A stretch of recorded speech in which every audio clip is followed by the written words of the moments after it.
അന്നൊരു ദിവസമേ ഈ അപ്പച്ചന് ഈ വഞ്ചിപ്പണിക്ക് പോവായിരുന്നു. അന്ന് ഈ സ്വർണ്ണപ്പണിക്കാരനായിരുന്നു അപ്പച്ചൻ. അപ്പൊ ആ സ്വർണ്ണപ്പണി ഈ മങ്ങി വന്ന സമയം. അപ്പൊ ഒരു ദിവസം അപ്പച്ചൻ പോയിട്ട് വന്നില്ല. പിറ്റേ ദിവസം ഒരു രാവിലെ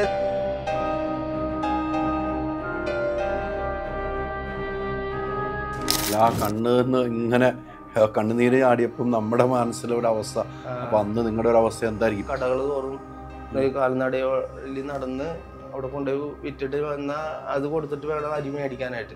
രണ്ടാമത്തെ മോൻ എന്ന് പറയുമ്പം വന്ന കാലം ദാരിദ്ര്യ കാലഘട്ടത്തൊക്കെ ബിനീഷിനുമുള്ള ഓർമ്മ വരുന്ന ചേട്ടൻ എന്ന നിലയ്ക്കായിരിക്കും. എനിക്ക് അപ്പച്ചനെ കൂടെ കഴിയണമെന്ന് അമ്മ അതുപോലെയാണ് അപ്പച്ചനെ നോക്കണത്. ഒരു കുഞ്ഞിനെ നോക്കണ പോലെയാണ്. ഇടയ്ക്കൊന്ന് നിന്ന് പോയപ്പോൾ ഭയങ്കര സങ്കടമായി അല്ലേ? കാലങ്ങൾ ഇങ്ങനെ കഴിഞ്ഞു പോയത് ഞാൻ അറിഞ്ഞില്ലേ. കാരണം വെച്ചാൽ ഒരു ശക്തമായിട്ടുള്ള പ്രണയം ഉണ്ടായിരുന്നു.